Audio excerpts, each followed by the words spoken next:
고백처럼 우리는 모두 주님이 필요한 그런 존재임을 믿습니다. 톨스토이 아시죠? 톨스토이라는 그 러시아의 작가죠. 그 사람이 쓴 작은 단편 중에 그 사람에게는 땅이 얼마나 필요한가라는 작품이 있습니다. 그 책의 줄거리를 요약하면 그 러시아의 파움이라는 평범한 농부가 있었는데 소작농이에요. 이 사람에게 어느 날 땅이 생깁니다. 근데 땅이 없을 땐 몰랐는데 땅이 생기니까 어떤 생각이 드냐면, 자, 더 넓은 땅을 가지면 내가 더 행복한 삶을 살 수 있지 않을까라는 생각을 하게 돼요. 자, 그렇게 조금씩 땅을 늘려가다가 어느 날 집에 온 손님한테 어느 지방에서 땅을 아주 싸게 판다는 그런 얘기를 듣습니다. 자, 그래서 그 지방을 찾아갔는데 진짜 땅을 싸게 파는 거였어요. 근데 이 지방은 땅을 파는 방법이 좀 독특합니다. 아침에 해가 뜰 때 일찍 일어나서 내가 얻고 싶은 그 땅을 다 가서 표시를 해두는 거예요. 그런데 조건이 뭐냐면 해가 질 때 내가 출발했던 그곳으로 돌아와야 됩니다. 자, 그러면 자기가 표시해둔 땅이 다 자기 땅이 되는 거예요. 그래서 이 사람이 아침 일찍 출발합니다. 더 넓은 땅을 갖기 위해서. 자, 가는 곳마다 좋은 땅에 다 표시를 해두죠.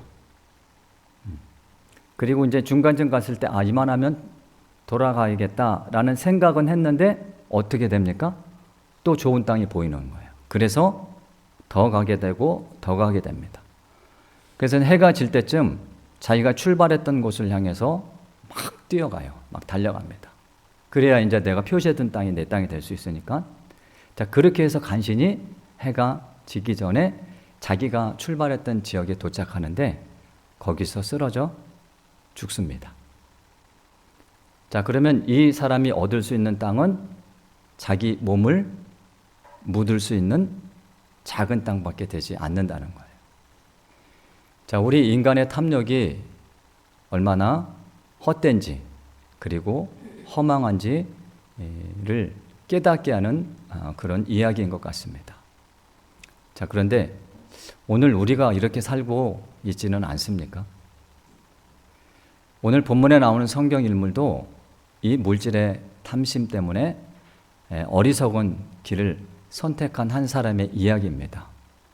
어떤 사람이 예수님을 찾아오죠. 본문에는 이 청년이라고 되어 있어요. 근데 이 사람이 부자였던 것 같습니다.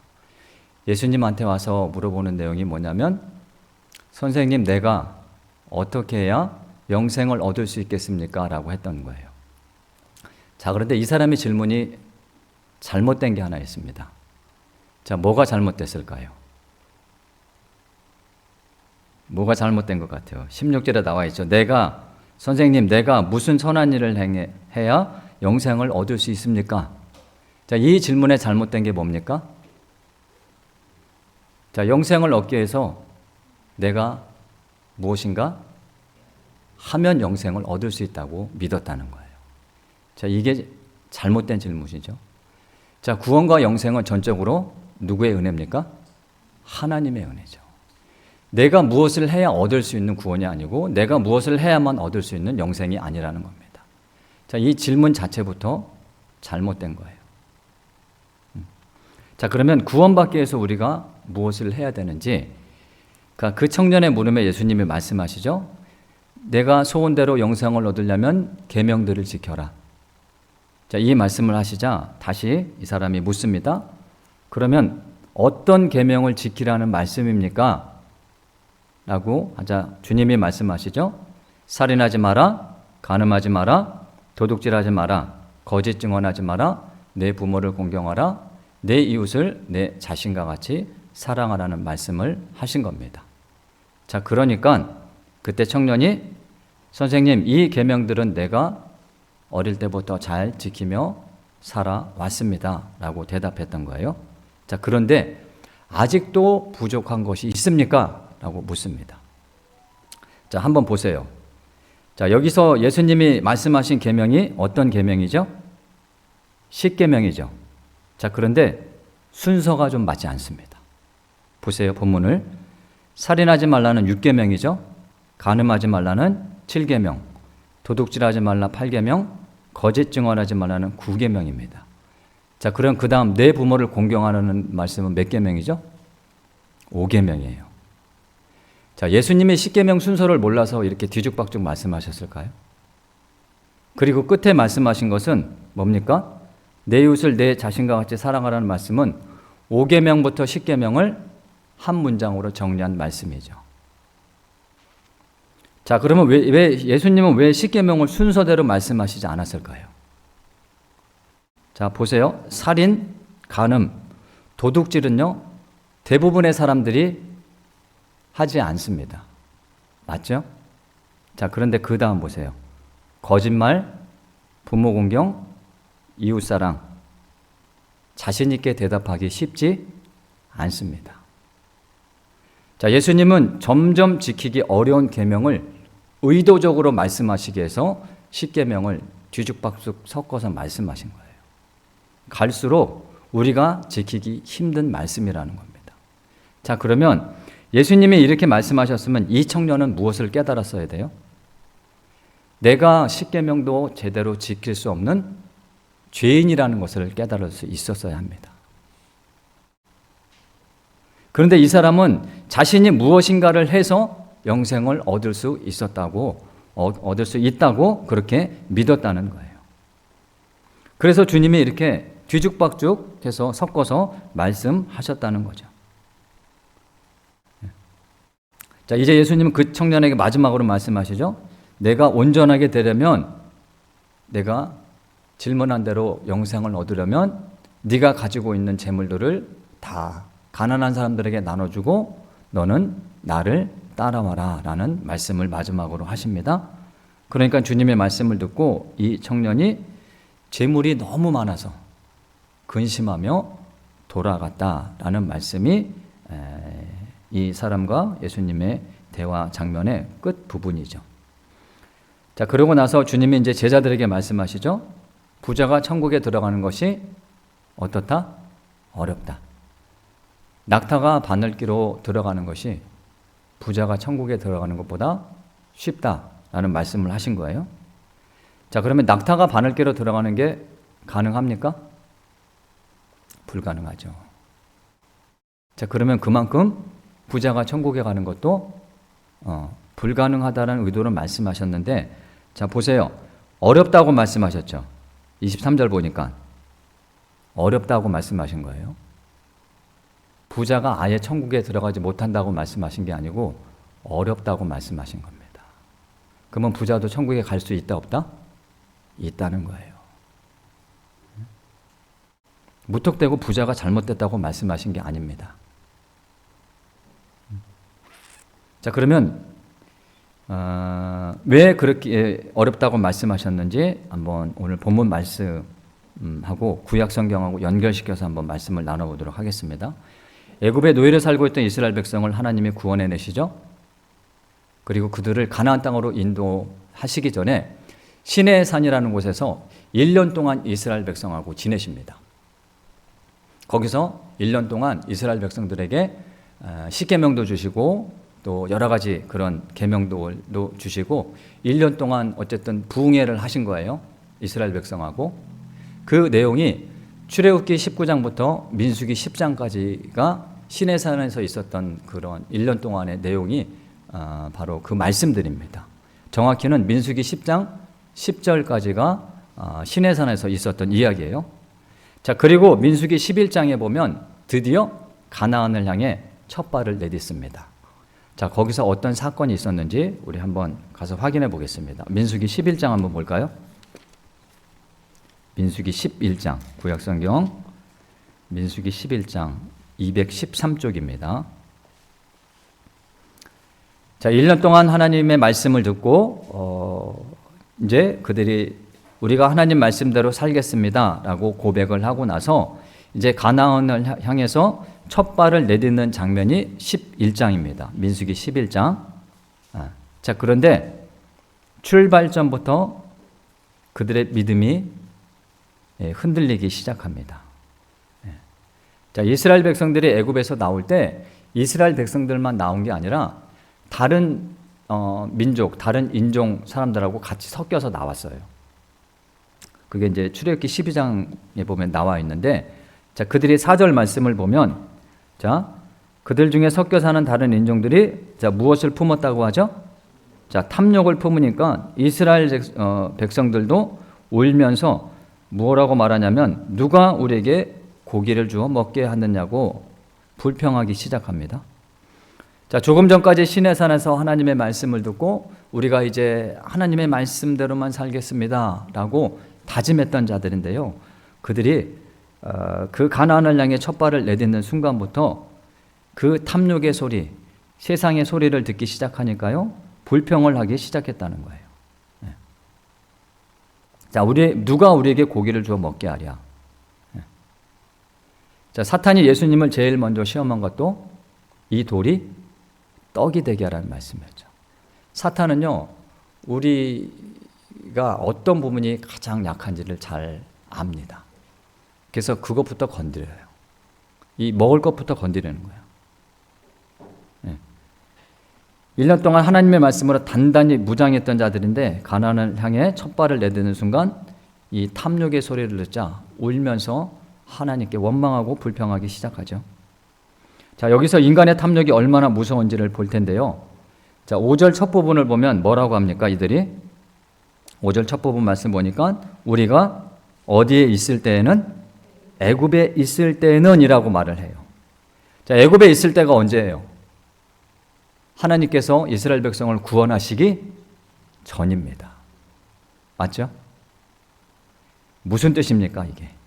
탐욕이 생기고요, 불평하기 시작하니까 하나님께서 구원하시기 전이 더 좋았다라고 말하고 있다는 거예요.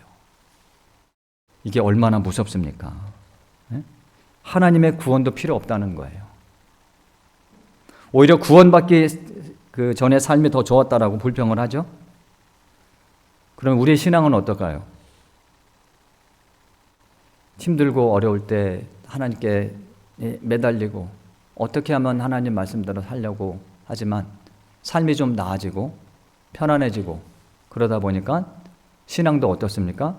점점 무뎌지죠. 간절함이 없어집니다. 내가 하나님의 말씀을 듣는 것보다 세상이 보여주고 세상이 말하는 것들이 더 나를 행복하게 해줄 것 같다고 믿는다는 거예요.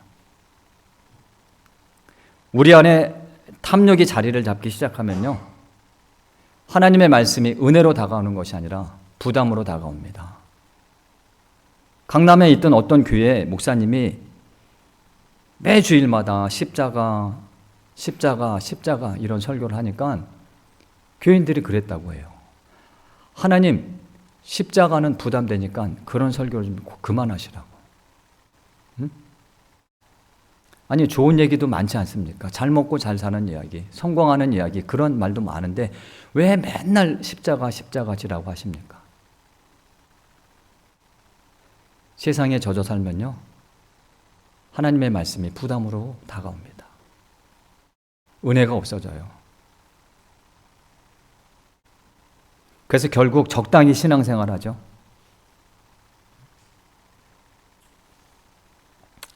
때로는 구원받기 전으로 돌아가는 사람들도 적지 않습니다. 민수기 11장에 나타난 이스라엘 백성들의 이 모습이요, 오늘 우리의 신앙의 모습을 그대로 보여주고 있는 거예요. 이스라엘 백성들이 애굽에 있을 때를 회상하면서 우리가 애굽에 있을 때는 값없이 생선 먹고 오이 먹고 참외 먹고 부추 먹고 파, 마늘을 먹었던 게 생각난다고 합니다. 그리고 이어서 6절을 보면 뭐라고 말하냐면 이제는 우리의 기력이 다해서 이 만나밖에는 보이는 게 없다. 이제 죽게 생겼다.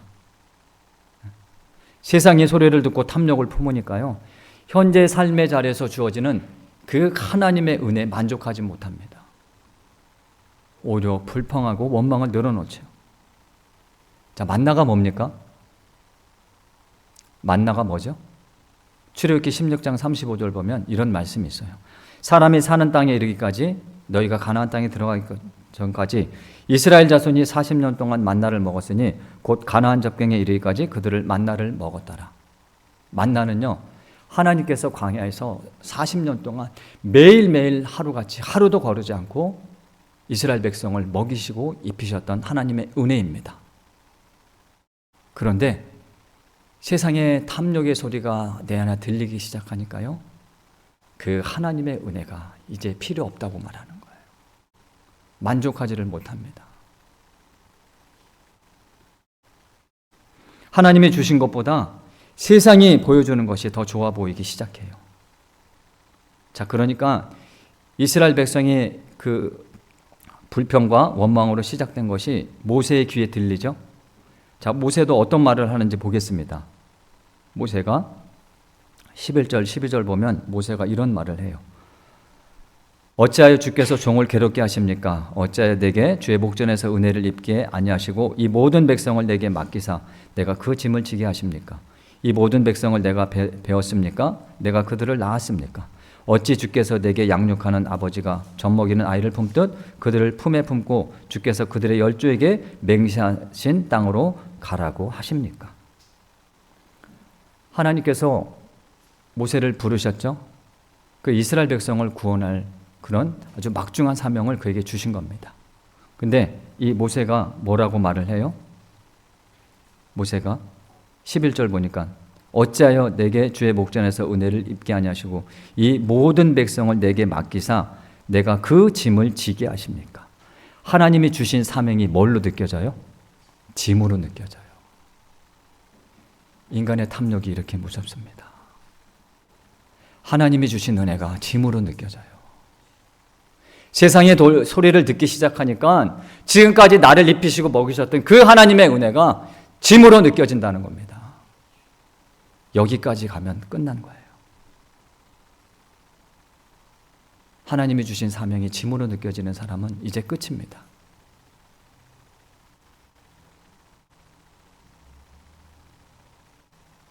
하나님이 우리에게 사명을 주셨다는 건요, 그만큼 우리를 믿고 사랑하신다는 뜻입니다. 나같이 이렇게 부족하고 연약한 사람도 하나님의 일을 할 수 있는, 하나님의 백성으로 살 수 있는 은혜를 주셨는데 그게 짐으로 느껴진다는 거예요. 내 안에 탐욕이 들어오기 시작하니까.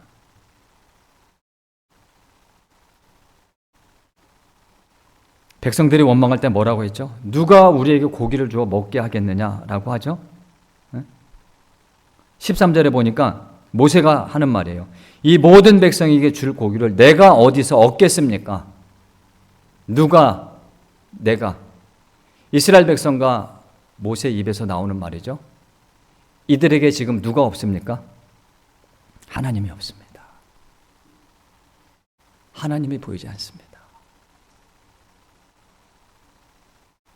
하나님을 믿는 백성들의 입에서, 그리고 그렇게 믿음 좋은 모세 입에서 하나님의 이름이 불려지지 않습니다.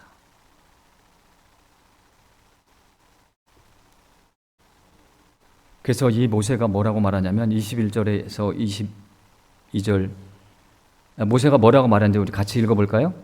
21절, 22절 시작. 모세가 이르되 나와 함께 있는 이 백성의 보행자가 60만 명이온데 주의 말씀이 한 달 동안 고기를 주어 먹게 하겠다 하시오니 그들을 위하여 양떼와 소떼를 잡은들 족하오며 바다의 모든 고기를 모은들 족하겠습니까? 자, 모세가 지금 누구도 못한다고 말하고 있는 거예요? 네, 이 모든 것을 모아도 하나님도 먹이지 못하실 겁니다. 하나님도 하지 못하신다는 거예요. 이게 탐욕의 결과입니다.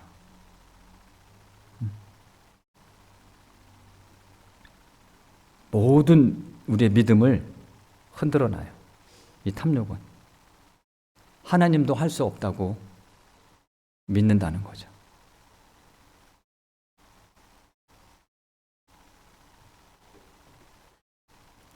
자, 이스라엘 백성들이 이제 만나는 집어치고 고기를 달라고 원망하자 하나님께서 뭘 보내주시죠? 만나 말고 이제는 메추라기를 보내주시죠. 메추라기. 메추라기를 보내주셔요. 자, 그러면 이들이 어떻게 하는지 32절 말씀을 보면 이 메추라기를 모으는데 하루 종일 모으죠. 그리고 언제까지 또 모읍니까? 다음 날까지 또 모아요. 하루 종일 모은 것도 모자라서 다음 날까지 모아요. 자, 그런데 적게 모은 자도 얼마를 모았다고 해요? 이 32절 보니까 열 호멜이죠, 호멜. 열 호멜을 모았다고 해요. 자, 열 호멜이 어느 정도 양이냐면 이스라엘 백성들에게 만나를 주실 때 너희가 하루에 한 사람당 한 오멜만 거더라 그랬어. 오멜. 호멜이 아니고 오멜입니다. 그럼 열 호멜이면 열 호멜을 오멜로 환산하면 1000오멜이 돼요. 자, 그러면 하루에 한 오멜만 먹으면 돼요. 그러면 1000오멜이면 몇 년 먹을 양식이 됩니까? 거의 3년치 양식이 되는 거예요. 하나님은 분명히 하루에 한 오멜만 있으면 너희가 충분하다라고 말씀하셨는데 이들에게 탐욕이 들어오고 탐욕이 생기니까 열 호멜까지 3년치 먹을 것까지 쌓아둡니다. 32절 하반절 보세요. 자기들을 위하여 진영 사면에 펴두죠.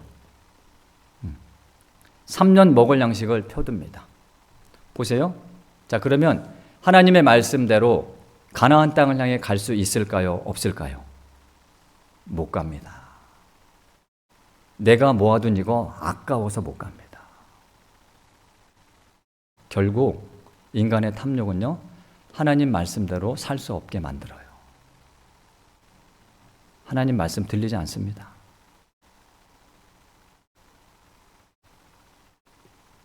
그건 불가능해요. 모아둔 것이 아까워서 갈 수 없어요.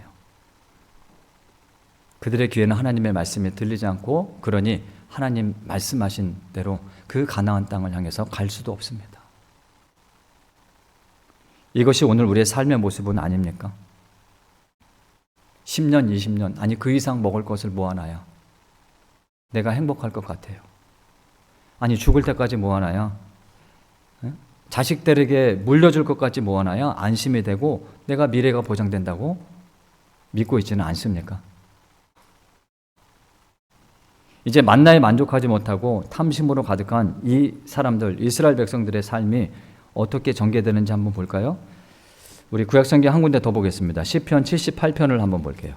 시편 78편 859쪽입니다. 구약성경 859쪽.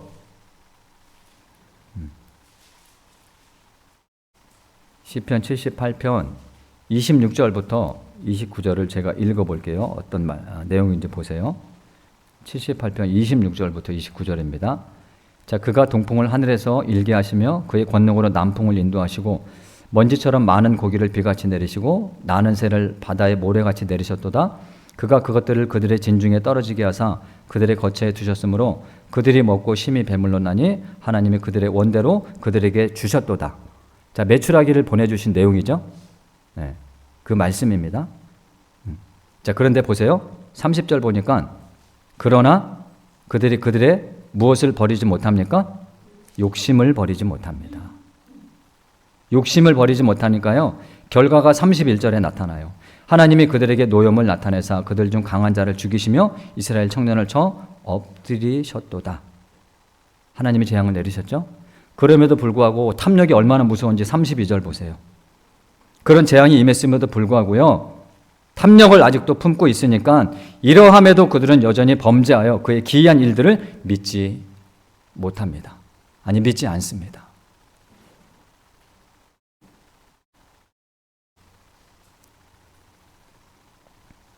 이렇게 무서운 거예요. 탐욕이요. 에? 많이 모으면 행복할 것 같은데 하나님의 말씀이 전혀 들리지 않죠? 자, 이렇게까지 되면 하나님이 어떻게 하시는지 볼까요? 33절 같이 읽어봅시다. 그럼에도 불구하고 하나님의 말씀을 믿지 못하니까 하나님이 어떻게 하시는지 보세요. 33절. 이 말씀이 진짜 두려운 말씀입니다. 같이 읽어보겠습니다. 시작. 하나님이 하시며 그들의 횟수를 두려움으로 보내게 하셨도다. 제가 한 번 더 읽어볼게요. 하나님이 그들의 날들을 헛되이 보내게 하시며 그들의 횟수를 두려움으로 보내게 하셨도다. 모아놓고 살면 행복할 것 같은데 그렇지 않습니다. 하루하루가 헛되고요. 매일매일의 삶이 두렵습니다. 부자 청년이 왜 근심하면서 돌아갔죠? 재물이 많아서, 재물에 대한 탐심 때문에. 성경 어디에도요 그 부자 청년이 예수님께 다시 돌아왔다는 얘기는 없습니다. 보세요. 그러면 이 사람이 앞으로 어떻게 살았을까요? 하나님이 그들의 날들을 헛되게 보내게 하시며 그들의 횟수를 두려움으로 보내게 하셨도다. 이 청년이 이렇게 살지 않았을까요? 부자가 천국에 가는 것은 낙타가 바늘기에 들어가는 것보다 어렵다는 말씀을 들은 제자들이 주님께 이렇게 얘기를 해요. 그러면 주님, 누가 구원받겠습니까? 그때 주님이 제자들에게 하신 마지막 말씀이 뭐냐면 사람으로는 할 수 없으나 하나님으로는 다 하실 수 있느니라. 내가 하는 게 아닙니다. 누가 하신다는 겁니까? 하나님입니다. 하나님이 하시면 된다는 말씀이에요. 그러니 세상의 소리가 아닌 하나님의 말씀에 귀를 기울이십시오. 세상이 말하는 탐욕의 소리가 아닌 여러분을 살리시고 구원하시는 그 말씀을 듣고 여러분의 귀에 들리는 그 말씀을 살아내시기를 바랍니다. 믿습니까? 그러면 하나님이 하실 겁니다. 여러분이요, 영생을 누리는 삶을 살도록 하나님이 반드시 인도하실 겁니다. 하나님이 하십니다. 네, 반드시 하나님이 하시면 됩니다. 이 말씀이요, 저와 여러분의 믿음의 고백이 되고 삶이 되어 지금 여기서 하나님이 주시는 그 영생을 누리며 살아가는 복된 신자가 다 되시기를 주님의 이름으로 축원합니다.